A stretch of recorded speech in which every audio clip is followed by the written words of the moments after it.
if you run, then the signal that the story you're acting out is that the thing you're running from is bigger than you and that you have to hide. And that's just a recipe for anxiety.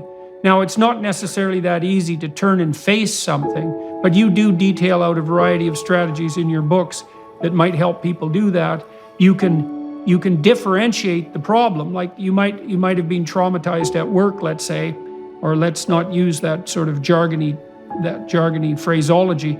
You may be having tremendous difficulties at work. You might be dealing with people who are tyrannical at work and find it very meaningless. And that's bothering you constantly. It's disturbing your sleep, for example, and it's haunting you. And you tend to try to push it out of your mind when the thoughts come. And partly that's because the thought of getting a new job is so daunting that you can't face it.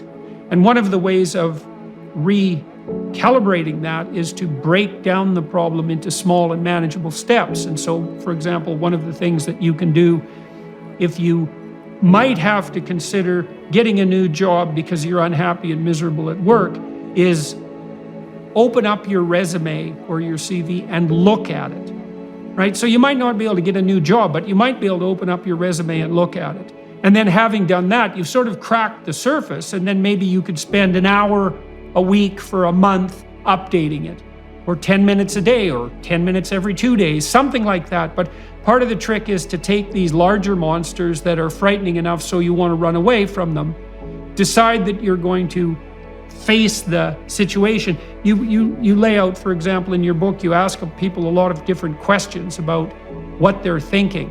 And if something is making you anxious and afraid and miserable, it's very useful to write out all the reasons it's making you anxious and miserable, and to ask yourself, what is it you're afraid of? And then to develop a differentiated plan for dealing with those.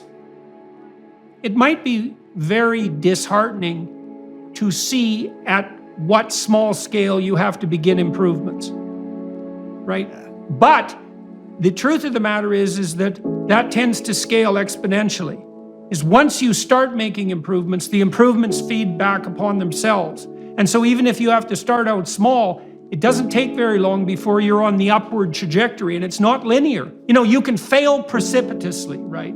But you can also succeed precipitously. Once you get the ball rolling, positive things tend to aggregate together, and you can make a lot of progress even if you start from a pretty damn dismal place. So here's a very useful thing the psychoanalysts learn to do. So imagine you do go to a social occasion and you find as you enter the hall, you're getting nervous and sweaty. Now, if you watch, this is why Carl Jung, for example, believed that we lived through a dream. We lived life through a dream. So, and that's a story. And so what you'll see is that if you feel that nervousness and you attend to it, a little drama will run in your head in images. You know, and it'll be something like, well, I'm going to go in here and no one's going to talk to me. And this will happen in pictures, like a little movie. No one's going to talk to me, and I'm going to end up in the corner, and I'm going to be bored, and I'm going to be sweaty and hot, and it's going to be real uncomfortable. And it's just like this other time when I went to this social occasion and this terrible thing happened, and the whole drama will play out in your head. And then you think, oh, that's the problem. And then, well, then maybe you have someone to talk to about that fantasy. Or maybe, because now you have the fantasy in front of you and you looked at it, you can think, well, wait a minute. As you said, wait a second. It isn't like that other situation. My friends are here. I can go talk to John. I know him real well. We'll just have a conversation. I can go sit at a table and with one of my friends and spend most of the time there. I can be with my wife. But what'll happen is we get nervous and that fantasy will make itself manifest, but you don't want to face it, and that's when you rush to a premature solution. You shut it off. Right. Yeah, so what you're doing there is you're failing to allow the anxiety-ridden fantasy to make itself manifest. And you do that because you don't want to know where you're vulnerable. Right? And no wonder, like, who the hell wants to know where they're vulnerable? But the answer to that is, well, someone who wants to fix it. Because you're not going to fix it. I do. Yeah, I do. Absolutely. Yeah. Right. And now I've come to, I love looking for those vulnerabilities. I love a good community, and I love the discourse. I love my friends who will point them out and say, hey, here's a blind spot, which is why, again, circling back, it's why we have to have other people in our life. Now, if done in the right spirit, I love, that's the whole scientific process, right? Rejecting the no, like, I wasn't wrong, right? Like the whole idea is, let's be a little bit less wrong, right? So I think there's that's right. That's the whole idea. That's humility, man, is to be a little bit less wrong. And Jesus, that's what a deal. But what a fun way to live. It's such an easier way to live than I have to be right. That is an exhausting grip on your life. It's a choking grip on your life instead of, I want to be a little bit less wrong. And I begin to seek out places where I might be wrong. That's just taking the blade and trying to sharpen it as finely as possible. I've been embroiled in a lot of conflict, and I really don't like conflict. And I think the reason that I've been embroiled in so much is because I won't delay it. Like if there's an issue at hand, I want to address it right now. And the reason for that isn't that I enjoy it. In fact, I don't enjoy it at all. But what I really don't enjoy is prolonged conflict that never goes anywhere and that never ends. Yeah. And so conflict delayed is conflict amplified, right? Exactly it just grows on you. Yes. Exactly that. And that's one of the oldest stories that people have been telling each other forever, is that ignored things grow in the darkness outside the city until they become monstrous and break down the walls.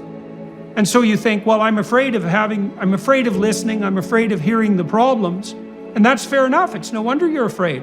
But you're nowhere near afraid enough of not doing that, because that's a bloody catastrophe. That'll be a bomb that'll go off in 10 years and blow up your marriage. You'll find out that your wife had an affair because, well, for her own reasons and because you didn't pay any attention to her for like 15 years. And then you think, well, I was afraid to pay attention, and yeah, fair enough. But now look where you are. You're in hell, and that's just not an improvement. So, there's problems of various size out there in the world. And the largest problems are the apocalyptic problems that you just described, right? And it isn't even obvious which of those apocalyptic problems are real. But we could say, well, there's always the possibility that large-scale systems will come to a precipitous collapse. And we have to live with that. That's true in our own lives. We could die at any moment. So could the people we love. Like our cultures can fall apart. The apocalyptic terror is always beckoning as a possibility. Okay, now the question is that your problem? Now the answer... Can you do anything about it, right? The answer is your own nervous system will tell you that. Because imagine you're facing a problem that's so big that it paralyzes you and it turns you into a tyrant. Okay, that's too big a problem for you, obviously. And what you have to do is you have to scale back the problem until you find a dragon that's a size that you're willing to contend with, that you'll actually contend with. And so, maybe you shouldn't be addressing the large-scale political problems of the world because your own house is a bloody catastrophe. And you watch the news and it paralyzes you and turns you into a ranting tyrant, and that means you're not the man for that job. You have to scale back. And maybe if you scale back and practiced straightening things up at the local level, which isn't trivial or easy, you'd get better and better at it, and then you could face larger and larger catastrophes and practically and productively, right? Instead of virtue signaling and going astray. You do this in therapy, is if someone is having a hard time making friends, you break that down into micro steps. And one thing you might have to do, as we discussed, is you might have to teach the person to introduce themselves. And their problem is, I don't have any friends. It's like, no. Your problem is you don't know how to shake hands and look someone in the eye. Right? And then you might say, well, can you do that? And they might say, well, I'm afraid to shake hands. It's like, well, can you look at me? Can you stretch out your hand? Can you touch my hand? I mean, this might sound trivial, but lots of people are paralyzed with social anxiety. And they have no idea how to shake hands. Yeah. And that just stops them cold, right? Because if you can't introduce yourself, how the hell are you going to make friends?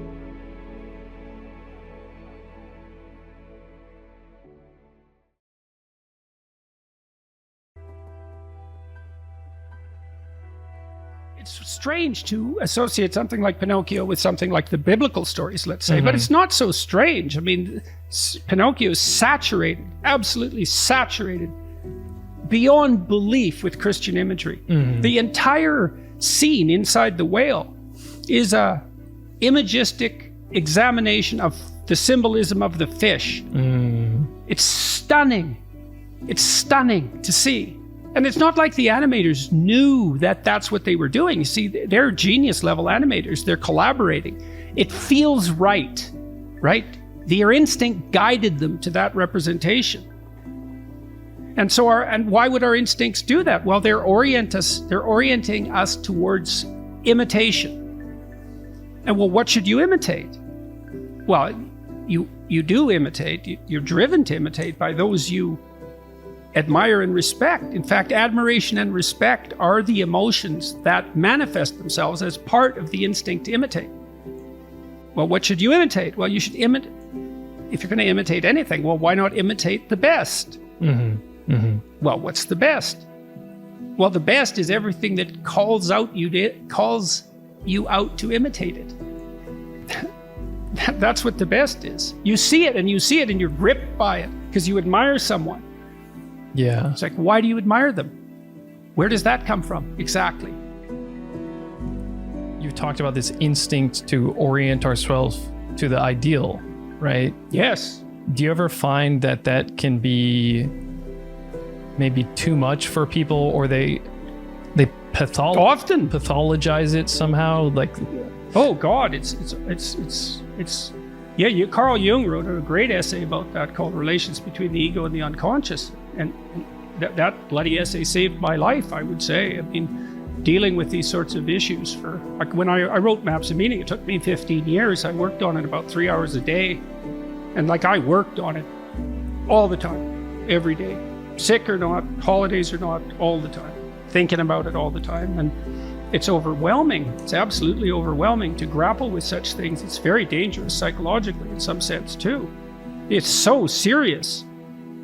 You know, it's down there at the bottom, and it's very, very serious. It's overwhelming. You know, and I think some of that might have been what I've had some bad health, and I think some of it is for this reason. I've seen deep into the misery of very many people, thousands of people. And so that's, you know, I had someone phone me last night, and he just sobbed uncontrollably for 5 minutes or so. I didn't know who he was, and his grandmother had died of cancer, and his mother had died, and his fiance had left him, and he had been suicidal, and that wasn't all that had happened to him. And he thanked me for the videos, and I've seen a lot of that. Serious business, this. So, you approach it at your peril, and with all defenses intact and carefully. But that, doesn't matter. Life's a serious business, and you have a deep intrinsic value, and if you don't bring it to the surface, the world is much lessened as a consequence of your failure. And it might be crucial what you have in you.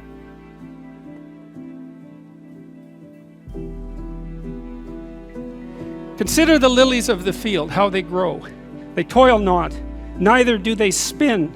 And yet I say unto you, that even Solomon in all his glory was not arrayed like one of these.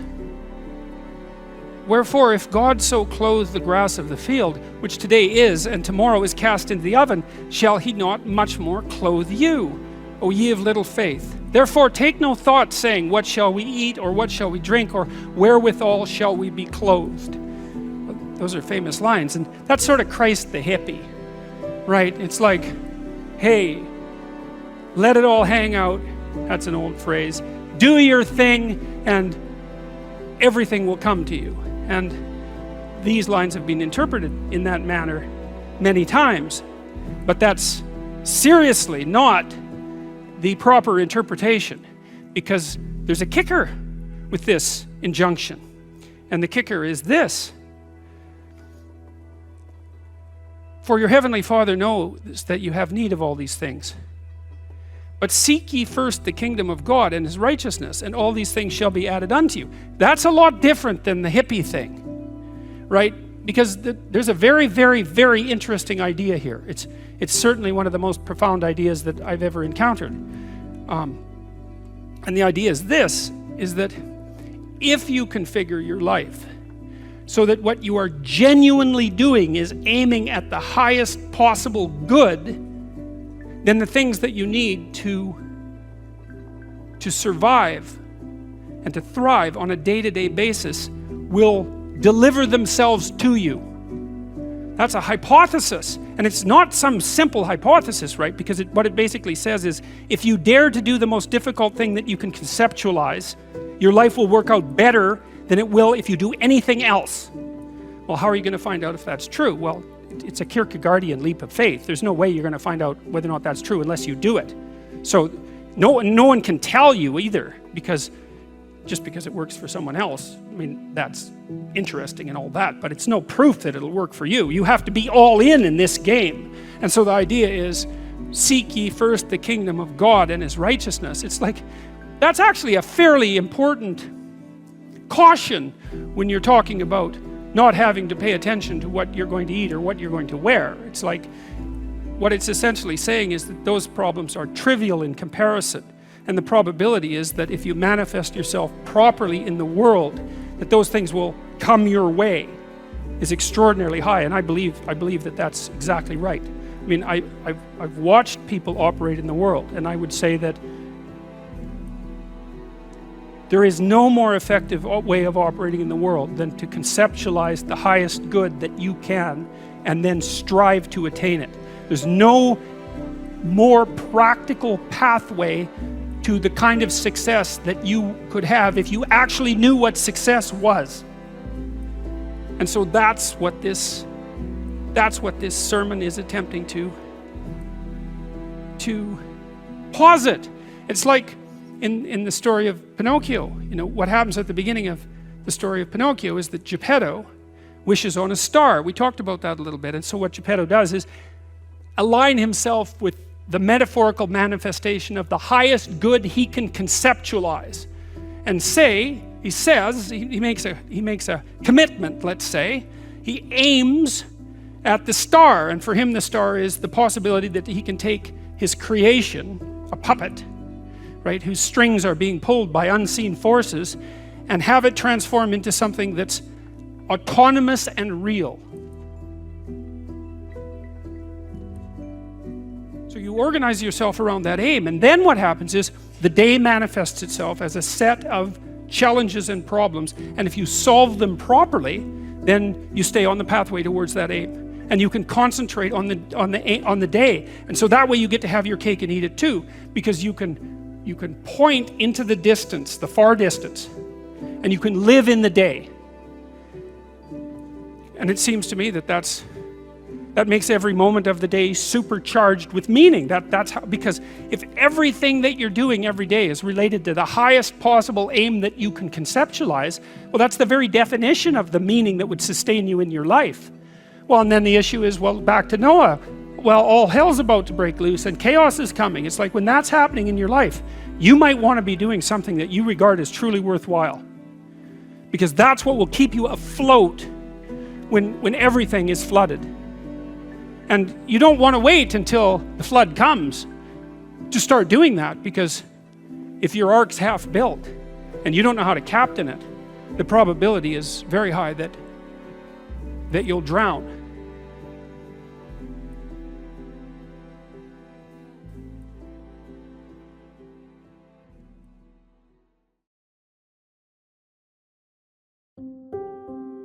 It's something like adopting a form of metaphysical courage that's transcendent, right? Because let's say you have to take on the suffering of your own life forthrightly, and to the degree that you're able to do that, you'll be able to maintain your moral compass despite your suffering, and maybe work to ameliorate it. And in order to do that, you have to adopt a particular pattern of being, and that pattern of being isn't it isn't just unique to you. Like, you have to manifest it in your own life, but the pattern is universal, and it's divine and sacred for exactly that reason. And the pattern is something like forthright confrontation with those things that terrify you. So there's a story, this is very cool, and some people have heard me talk about this before, and maybe we can close with this. Here's something that I've been chewing on that's quite the miracle, and I don't know how else to really explain it. So when the Israelites are lost in the desert, they start to become fractious and idol worshiping. And so they fall prey to ideological possession, fundamentally. They lose faith in the spirit that brought them out of tyranny. And no wonder, because they're in the desert. It's like they're not having a good time. So it's no wonder they get faithless. But what happens when they get faithless is that God sends poisonous snakes in to bite them. And you might think, well, that doesn't reflect very well on God. And that's one of the interesting things about the Bible, is that there are plenty of stories that have that strange paradoxical twist. It doesn't matter. The story really means that just because you're lost doesn't mean there isn't something stupid you can do to make it worse. And faithlessness will certainly make it worse. And so God sends in these poisonous snakes, and the Israelites are getting bitten pretty good. And so they go to Moses and they say, look, we're sorry that we're so faithless and useless and fractious and divided, but the snakes are getting a bit much, so maybe you could go have a chat with God and get him to call them off. And so Moses says, okay, and he goes and talks to God, and God says, he's irritated with the Israelites, but he can be bargained with, apparently.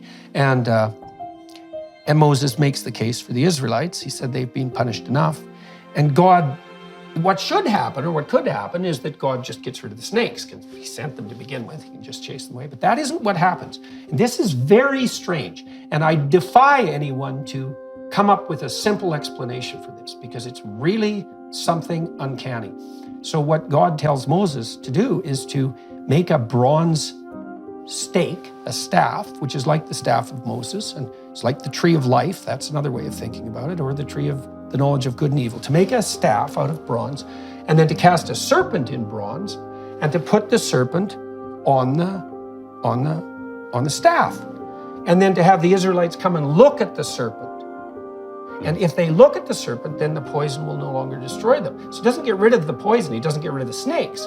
What he does instead is he gets the Israelites to gaze upon that which poisons them. And the consequence of that is that they'll be strengthened. And that's this. Now, the cool twist on this is that that's what Christ says about himself, like thousands of years later. He says, unless his image is lifted up the same way the serpent's image was lifted up in the desert, that there's no possibility of redemption. Now, that's a very weird juxtaposition of ideas, right? Because you think, well, what the hell's going on in the desert, and what's up with the bronze snake?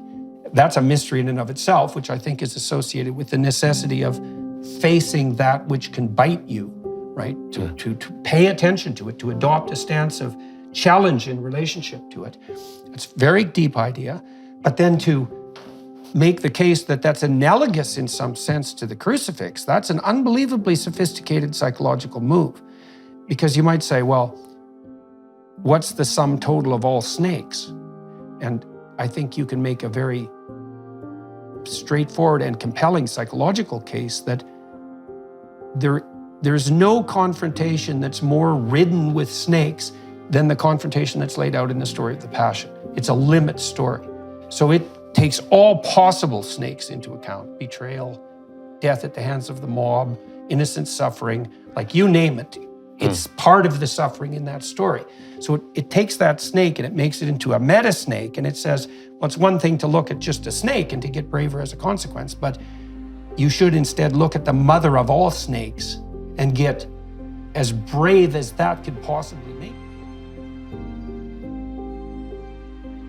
And then you think, well, if you're going to cope successfully with your life, with all of its particularized catastrophes, do you really think that you're going to be able to manage that without admitting that the problems are there? Who in the world would ever think that? And so then is it not the case that you have to look at what's darkest in order to be able to contend with it? And then you might say, if that's the spirit that redeems you, in what manner is that not a sacred spirit? If it's the universal pathway to redemption in the face of suffering, which seems to be the case on psychological grounds, as far as I can tell, then I don't see how you can claim that that's not real, true, foundational, all of that. I can't see a way out of that strange conundrum. So I think that partly what happens, if you do look very deeply into the suffering that characterizes your life, is that one of the things that will happen is that you will start to understand the role you play in that suffering. Yeah. Right? And like life seems to have an arbitrary element, and there's plenty of sick children who don't seem to deserve it morally, let's say. But when you look very hard at your own suffering and you contemplate it, the probability that you're going to see some causal role that you've played is pretty high. And then you have the option then of not doing that anymore. And that's something like confession and redemption. And that's something like also following this divine pattern, right? Is to stop doing those things that are dooming you to unnecessary suffering. And one of the things I've wondered about for a long time is that if you stop doing everything that you could that was off target, even by your own criteria, if you stop doing all of that, how much suffering would be alleviated? Not only for you, right, but for the people around you. And Most the answer of to it. that, well, that's, Not all of it, well, but most of it. Well, yeah, and an indefinite amount of it, right? Because it also seems like that's a sort of struggle without end, is that you can get better and better at it, and you can get more productive, and you can get more generous, and you can get better at staving off suffering, and you can get more helpful to other people and to yourself. And we don't know what the upper end of that is. I'd say we all have to deal with the catastrophe of life, with the pain and limitation of life. And so then you might say, well, how do you do that? How is it even possible to do that? And one answer might be, hide from it, bury your head in the sand. And I'm not being smart about this. It's like, the less you think about your mortal vulnerability, the better off you'll be. It's an insoluble problem. Your best bet is to run away from that realization, to keep yourself blind, and maybe to busy yourself with as much hedonic pleasure as you can possibly manage. Drown your sorrows. Well, and that's understandable, right? You could say, okay, well, a case can be made for that. But it's not a very psychologically astute case, because one of the things that psychologists have figured out in the last 100 years is that if you want to stabilize people psychologically, and if you want to imbue them with courage, then what you do is you help them expose themselves voluntarily to the things they're afraid of that they're avoiding. It's a very powerful technique. That's exposure therapy. And what exposure therapy seems to do is to make people braver. And I'll tell you how exposure therapy works, because it's no joke. So I had a client who was afraid that he would cut himself. And he was afraid that if he was on the top of a building, that he would jump off to his death. And one of the exercises we worked out was that he would sit at the top of his building near the edge with a knife. Yeah. Right? And that's a very frightening thing to do as a therapist, because he's saying, look, I have this impulse to slash my throat and to jump off a building. And I thought, well, why don't you confront both of those things at the same time? Now, we worked up to that, but I'm just using that as an example to show you how intense that exposure therapy can be. It's like we need to identify what, okay. So then you might think, well, what are people most fundamentally afraid of? And I would say, well, it's something like pain and death. And then even more particularly, it's unjust pain and death. And that's really at the core of the crucifixion image and story, because it's unjust suffering and death. And so the psychological, what would you say? Why have people been compelled to gaze upon this image of unjust suffering? And the answer is something like, the best way to adapt to life is to gaze on the image of unjust suffering, to do that fully. And I think that's true. There's this strange idea too, and this is a very strange idea, that the spirit that guides the Israelites out of the desert, say in the Exodus story, so the spirit that stands against tyranny and that stands against slavery, is the same spirit that confronts tragic mortality voluntarily, right? There's an equation. That's the equation of the New Testament and the Old Testament. And I also think that's likely true, that the pattern that calls to us from within to object to tyranny and slavery is the same pattern that enables us to have the courage to look upon our own mortality, like forthrightly, And I would say that has to be that way to some degree, because imagine you want to stand up to a tyrant. Well, you could put your life at risk to do that, right? I mean, if you're going to speak truth to power, to use that terrible cliche, you're going to have to face the fact that you might be hurt and even killed in doing so. And so how can it be different to face the inevitability of your own mortality for a moral cause and stand up to a tyrant? Those have to be the same thing. And so I would say it's time for all of us to learn that these axiomatic presuppositions, like the idea that part of what gives us intrinsic value is the fact that we're reflections of the Word made flesh, that actually turns out to be true.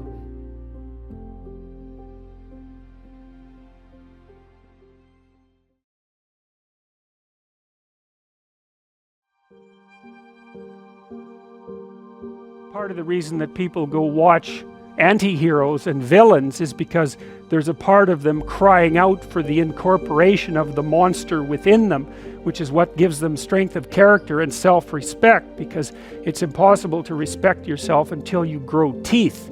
And if you grow teeth, then you realize that you're somewhat dangerous, or maybe somewhat seriously dangerous, and then you might be more willing to demand that you treat yourself with respect and other people do the same thing.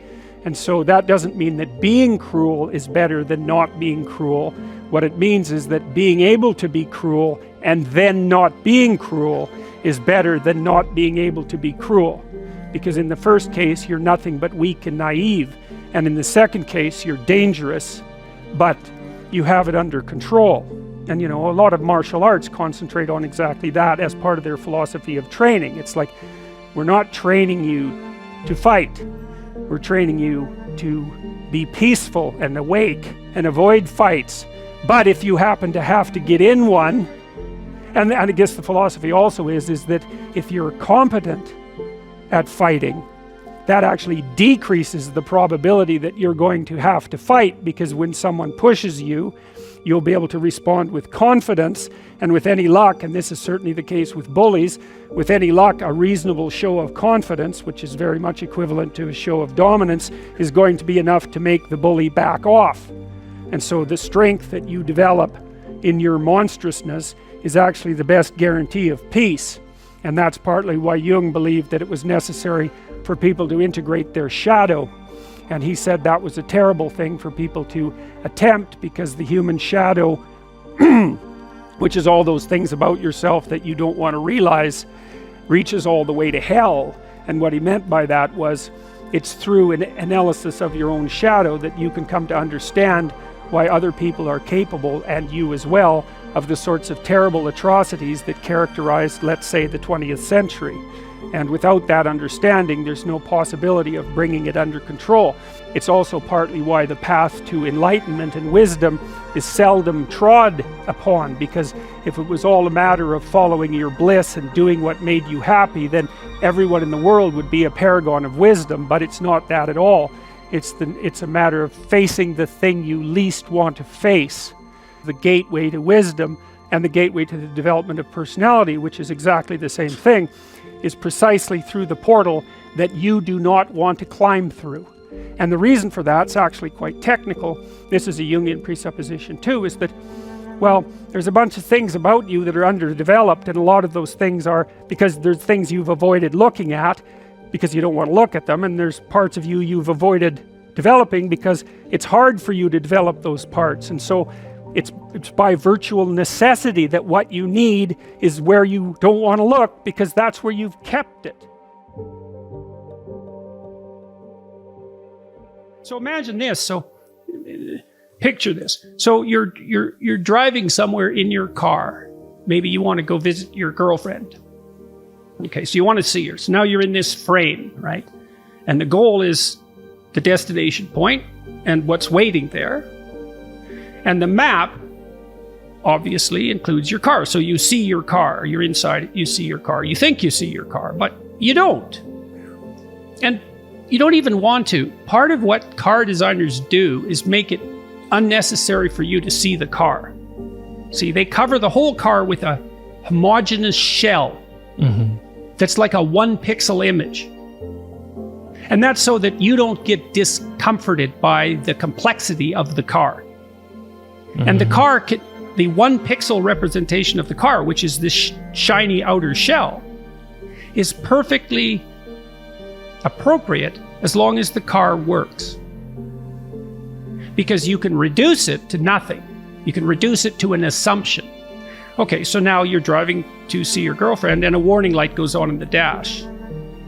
Well, what's happening is the implicit complexity of the automobile has just revealed itself to you.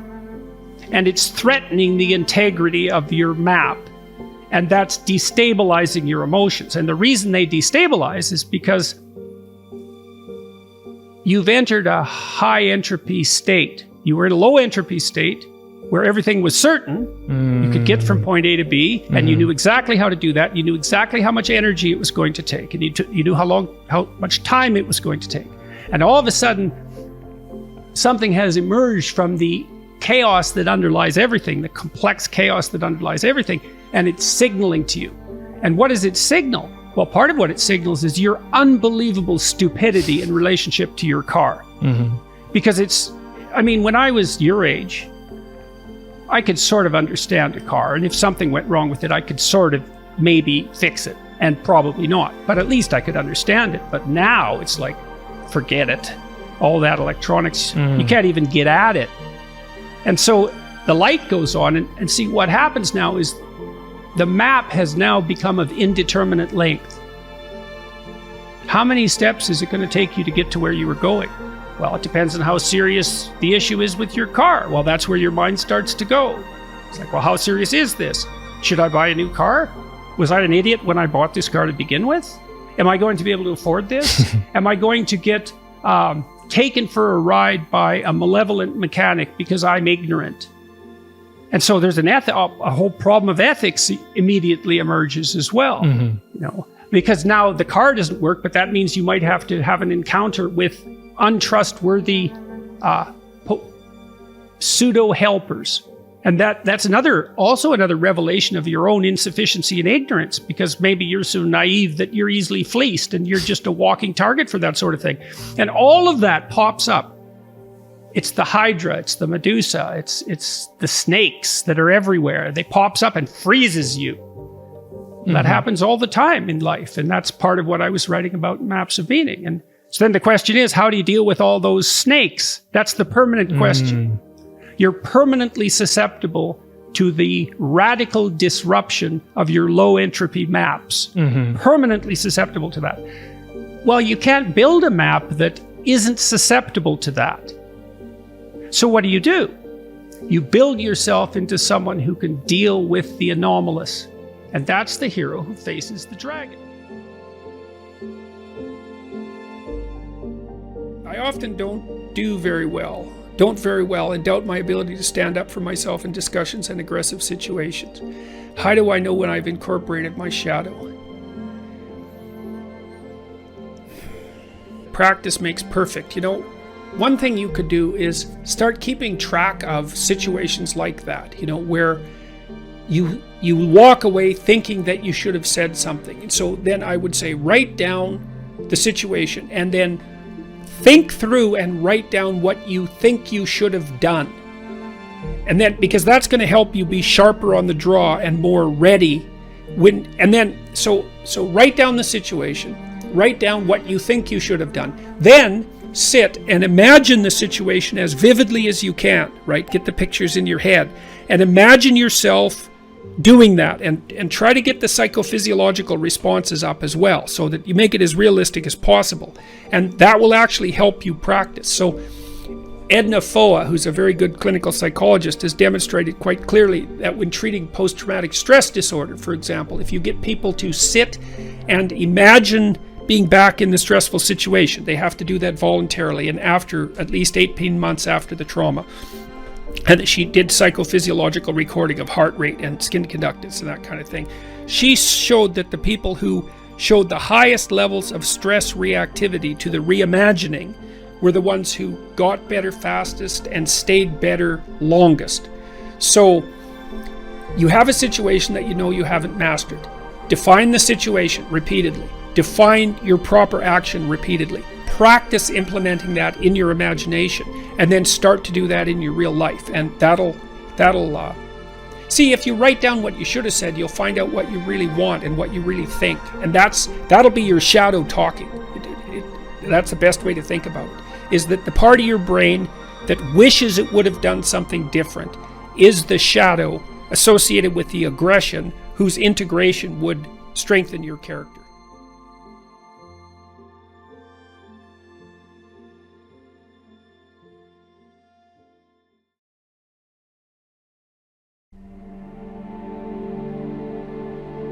Okay, so the first thing is that the probability that you'll be happy because you've accomplished something in any permanent sense is virtually zero. Well, the reason for that isn't what positive emotion is for.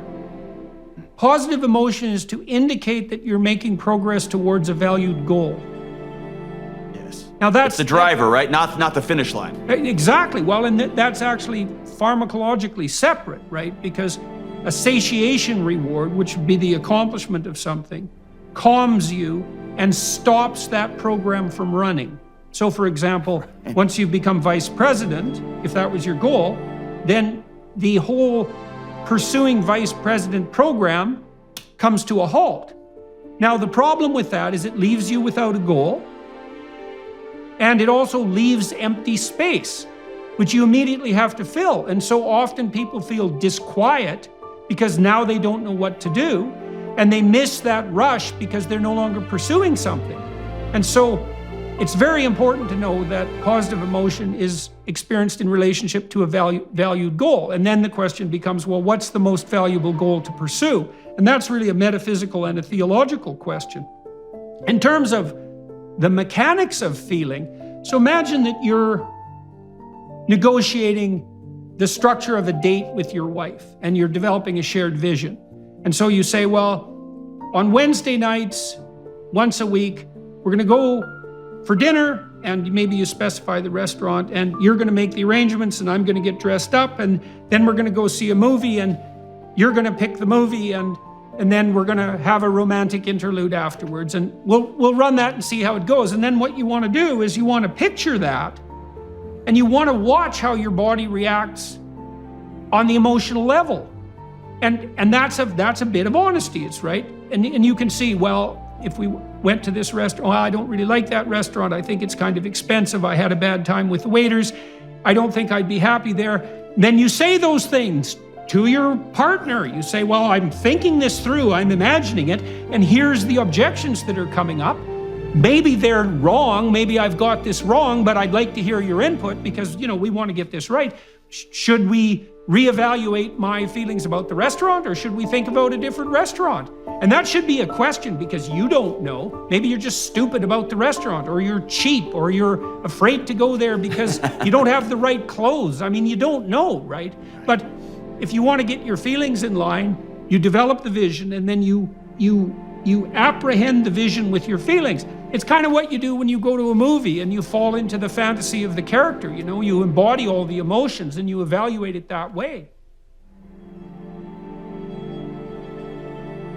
If you're driven by a vision, that's positive emotion, because approaching something positive in a visionary manner generates positive emotion. If you're only fleeing from things you don't want, then you're constantly in a state of anxiety and depression. That's how it works, because where did that go? Where did we lose a shared vision? Why can't somebody put a flag in the ground and say, this is where we're headed? That seems to be gone. Yeah, well, that's a complicated question, I mean, I would say that's the consequence in the most fundamental sense of the death of God in the most fundamental way. It's the death of a sense of higher order unity. Now, it's also a very complicated question. If you ask someone, what do you want? If you could ask your wife that, what do you want? You'll probably freeze her into immobility, because it's really like asking, how do you want all of your life to go? Please summarize.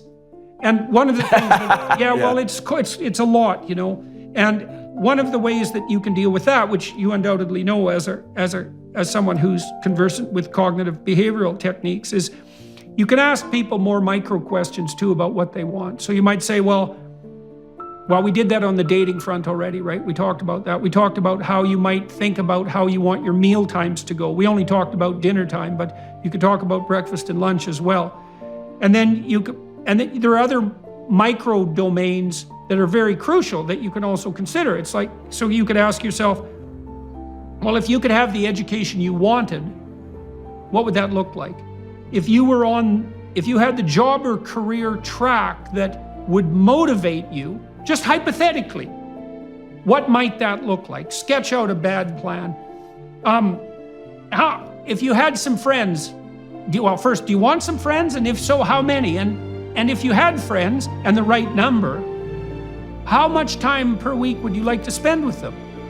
And if you had some time outside of work and familial responsibilities, what might you like to do with your time that you would really like to do? And the thing about these questions is that they're real questions. You know, there's this gospel statement that if you knock, the door will open, and that if you ask, you will receive, and if you search, you'll find. If you seek, you'll find. And people who are faithless, in some sense, think about it as kind of a Hallmark greeting card approach to the world. It's just, well, you just ask for things and they appear. It's like, no, that isn't what any of that means. It means nothing that you want will manifest itself unless you aim for it. And you won't aim for it unless you know what it is, and you won't know what it is unless you ask yourself. And then you might say, well, why don't you ask yourself? And the answer is, well, maybe no one ever explained to you that you needed to, which is a crucial issue. And then maybe you don't also trust yourself. You know, because you might think, well, if I let myself know what I wanted, given my bloody track record, I would do everything I could to screw it up. So I'll just keep myself opaque to myself so that I don't fail at something that's truly important. And then I can always regale with myself with the idea that, well, I didn't succeed, but I didn't really try. Had I really tried, I might have succeeded. Whereas if you let yourself know what you want and then you try, you also set the preconditions for failure. So it's risky. That's right. But the alternative is, well, you don't know what you want. So it is a meditative practice. Like, okay, if I could have what I wanted, imagine the world was constituted so that the entire planet wouldn't explode in an apocalypse if I got what I needed and wanted. Yeah, right. It's like, what would that be?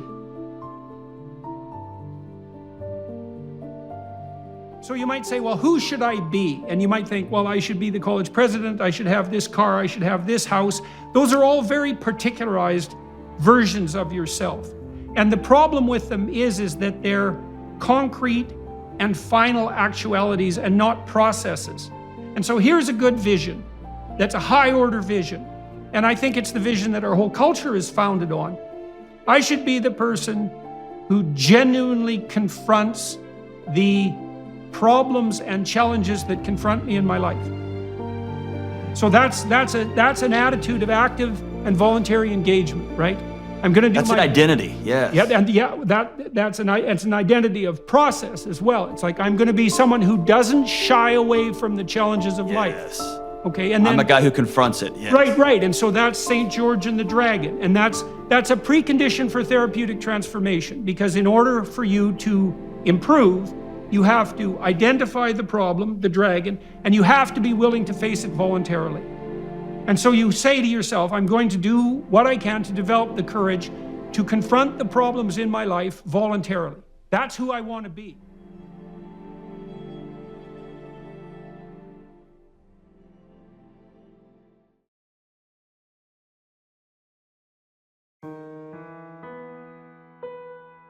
When Nietzsche announced the death of God, he formulated another proposition. He said that we may have to become gods merely to atone for the sin of deicide.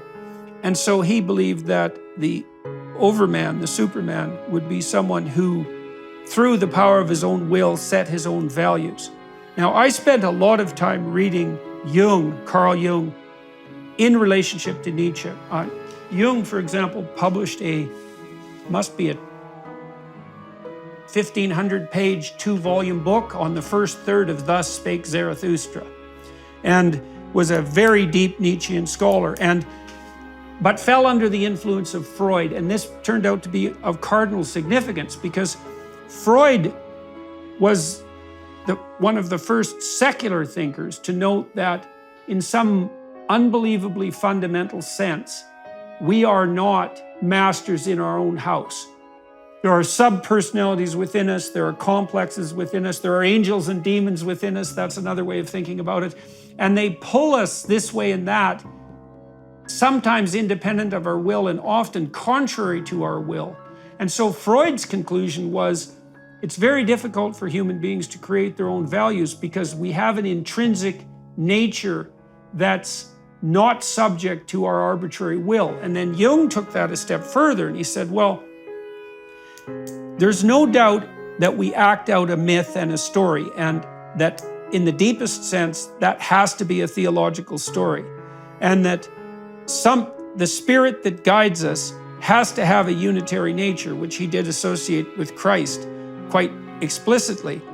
And it's a vicious rejoinder to the Nietzschean presumption that we can create and impose our own values. For the psychoanalysts, those values, and I would say for the wise clinicians, those values have to be discovered, not self-generated and imposed.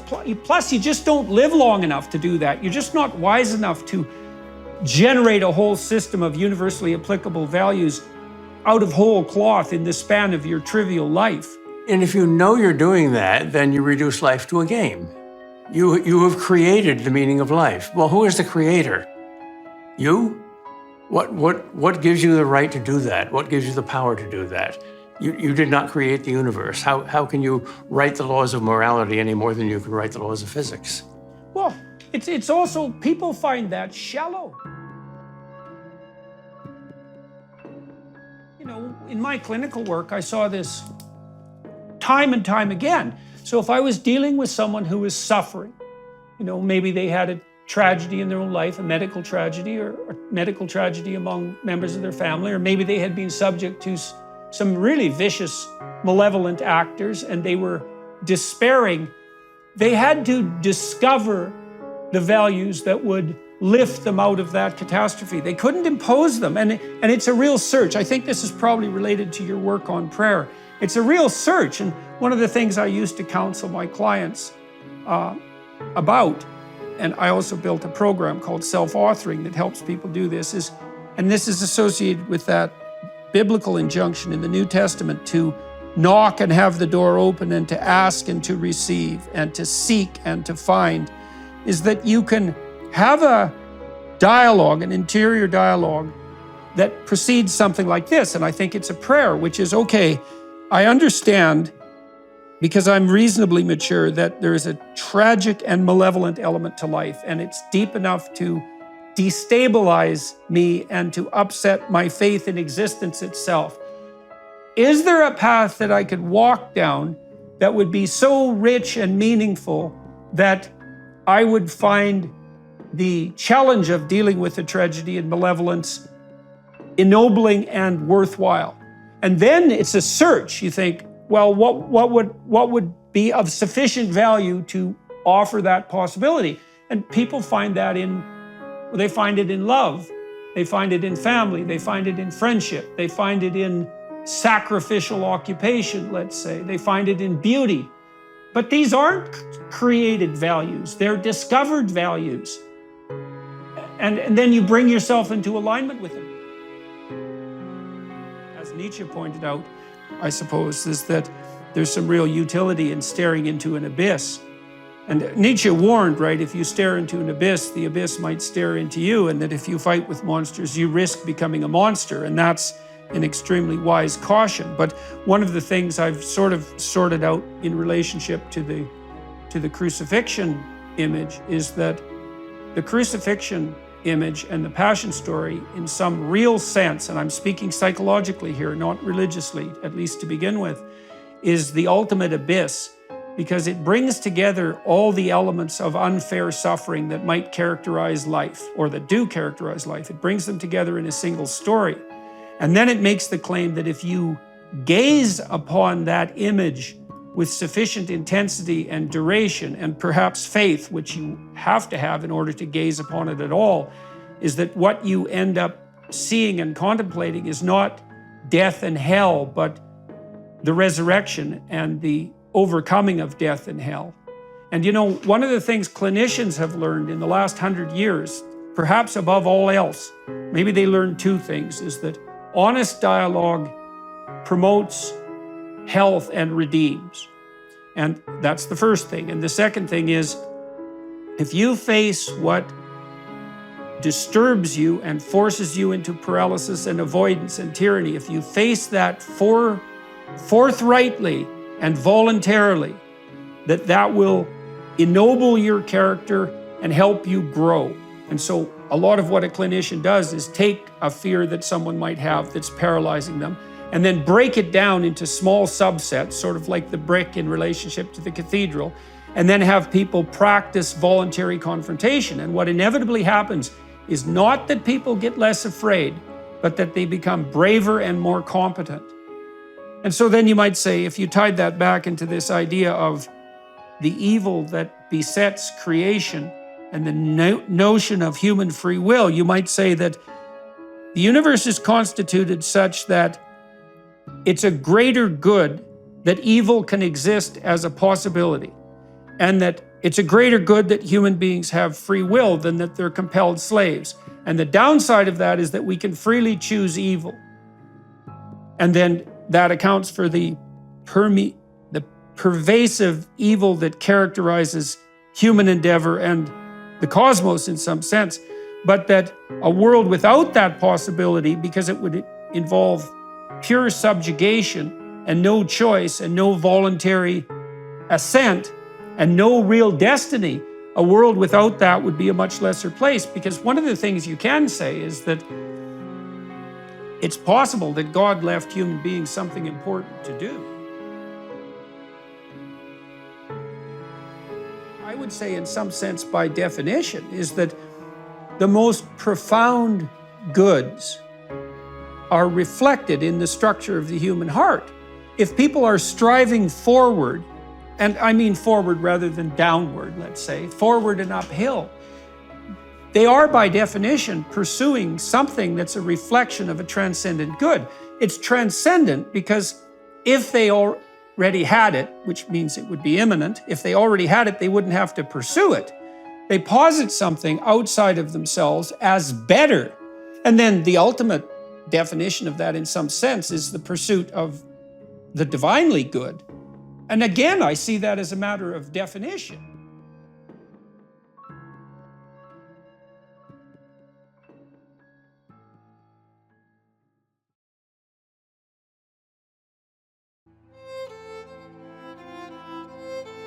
Well, you see too that often people who are tried by fire discover the deepest association with meaning precisely under those conditions. And that is analogous to the vision of the crucifix, let's say, that you have to go deep into the darkness, and perhaps hopefully voluntarily, before you can see the brightest of all possible lights. And so this idea that, part of the problem is, if you provide your children with everything, which you could do as a wealthy parent, let's say, you deprive them of deprivation, you deprive them of adventure, you deprive them of destiny, and you remove from them the necessity of grappling in a manner that really does make life meaningful.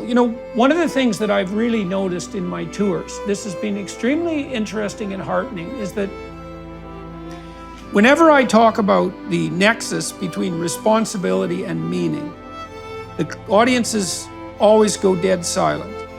They're pretty silent during most of the discussions, but that particularly brings a hush to everyone, because it's not a message that people are receiving anymore. It's like, okay, life is suffering and malevolence in its essence, in some undeniable sense. It may not be only that, but it is undeniably also that.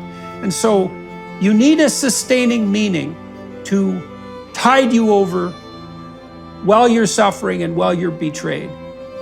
And then the question is, well, where's the most reliable place to find that meaning? And one answer is, well, hedonism, and another answer might be cynicism and anarchism. And and that sort of wild life that goes along with throwing off all constraints. And there's some attraction to that. But more fundamentally, if you watch how people actually respond in times of crisis, they find that the responsibilities that they've undertaken in the past to form friendships, to form intimate relationships, to clean up their family and establish tight bonds, to take on some major burden and make sacrifices in their life, that's where they get all the meaning. The internal problem is, how do you deal with tragedy and malevolence? And you can say, well, I'm not prepared. It's like, yeah, fair enough. Unsurprising, especially if you were overprotected as a child. It's not a good idea to overprotect your kids because the snakes are going to come into the garden no matter what you do. And so then you, instead of trying to keep the damn snakes away, what you do is you arm your child with something that can help them chop them into pieces and make the world out of them. So that the trick for human thriving in the face of suffering and malevolence is strength, not protection. Let's take apart the things you're afraid of. Let's expose you to them, carefully and programmatically. And then you'll learn that you're actually tougher than you think. You never knew that. And maybe you didn't want to take on the responsibility because, people play a role in their own demise, so to speak. When you had opportunity to go out and explore or withdraw because you were afraid, you chose to withdraw because you were afraid. So it's not only that you were overprotected often, it's that you were willing to take advantage of the fact that you were overprotected and run back there whenever you had the opportunity. So maybe you're a kid in the playground, right, and you're having some trouble with other kids, and in the back of your mind, I should deal with this myself, but you go and tell your mom and get her to intervene. And you know that that's not right. You know that you're breaking the social contract, but it's easier, and so that's what you do. You run off to an authority figure and hide behind the Great Father, right, roughly speaking. Well, the problem with that is you don't learn how to do it yourself. So then you have to relearn it painfully when you're 40. So then you take people out. You say, well, what are you afraid of? Rank it from 1 to 10. So 10 is, we'll make a list of 10 things you're afraid of.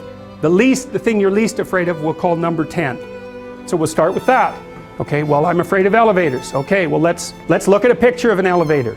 Let's have you imagine being in an elevator. Let's go out to an elevator and let you watch the terrible jaws of death open, because that's how you're responding to it symbolically, right? And you're going to do that at the closest proximity you can manage. You find out, you go do that, it works. You're nervous as hell, especially from an anticipatory perspective. Shaking. You go out, you stop, you watch it happen, and you actually calm down. You do that 10 times and it no longer bothers you. Well, what you've learned that you didn't die, but more importantly than that, you've learned that you could withstand the threat of death. That's what you've learned. And then you move a little closer, and then you move a little closer, and then you move a little closer, and finally you're back in what's no longer the elevator from a symbolic perspective. It's a tomb, right? It's a place of enclosure and isolation. And you learn, turns out I can withstand that. And then you're much more together, much more confident. And that's often one of the things that often happens in situations like that. I've seen this multiple times, is that if you run someone through an exposure training process like that and toughen them up, they'll often start standing up to people around them in a way they never did before, because they wouldn't stand up for themselves before because they weren't willing to undermine the protection. See, if you're protecting me, I can't bother you because I can't afford to forsake your protection.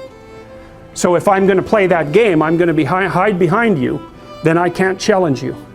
So that's no good, because that's sometimes why people, you see this with guys very frequently, they're still deathly afraid of their father's judgment when they're in their 30s or 40s. It's like, well, why?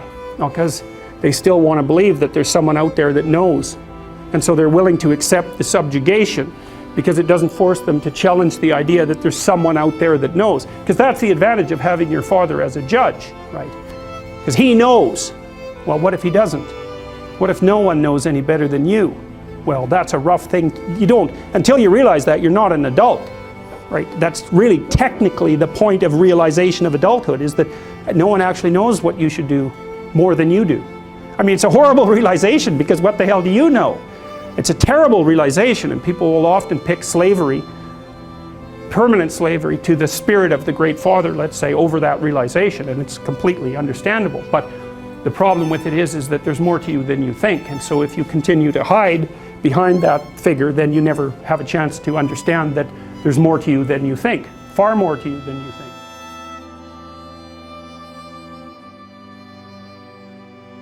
Hedonism doesn't work technically. Like, we looked at the effect of positive emotion on decision making. Okay, so to pursue hedonism is to suppress negative emotion, let's say, but also to pursue positive emotion. And those can be technically differentiated neurologically and psychologically, conceptually. They're completely separate systems. They're mutually inhibitory. They run on different biochemical pathways. What happens when you're hedonically, when you're in the midst of a hedonic experience? And the answer is, you get short-term and impulsive.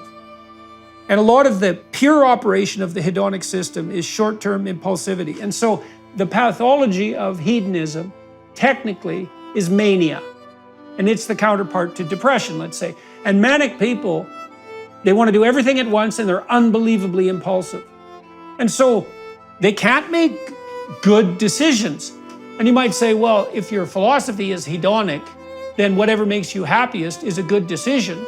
But then you see pathologies of hedonism that produce impulsivity. And the way out of that is to recognize that it's sacrifice that's the right replacement for hedonism. Because you might say, well, I should be self-centered. We talked about this earlier. It's like, well, do you mean the self that is going to drink a quart of vodka tonight and then be hungover tomorrow? Or do you mean the self that's going to sustain itself wisely and carefully over a 40-year period, let's say in a properly sustaining marriage? And so it isn't even hedonism, it's narrow, impulsive, immature, 2-year-old hedonism. And that is not a solution.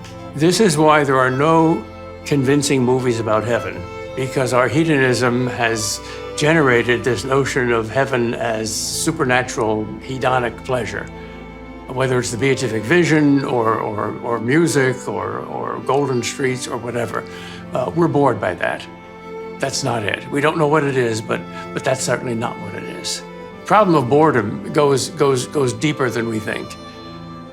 Well, in Notes from Underground, Dostoevsky nails this too, because he says, and it's so brilliant, he's criticizing the Palace of Crystal, which was a building built in the UK for the World's Fair, and it was the first modernist building, and it was this image of technological utopia and material plenty, which the Marxists push as well. And Dostoevsky said, well, what's wrong with this materialist utopian vision?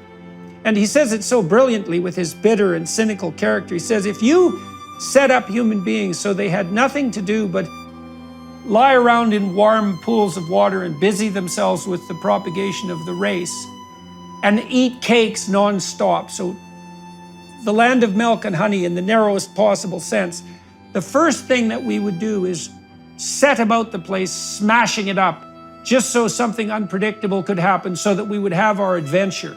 And I read that and I thought, man, that's so deadly right, is that he said human beings are ungrateful and we can curse. It's the primary thing that separates us from animals. And that it's related to the idea of eating the fruit in the garden of paradise, is that we are made for a challenge. We are made for an adventure. We're not made for this kind of narrow and local hedonism. It's demeaning and it's counterproductive. And it isn't rich in the face of tragedy and malevolence. It's a bad solution.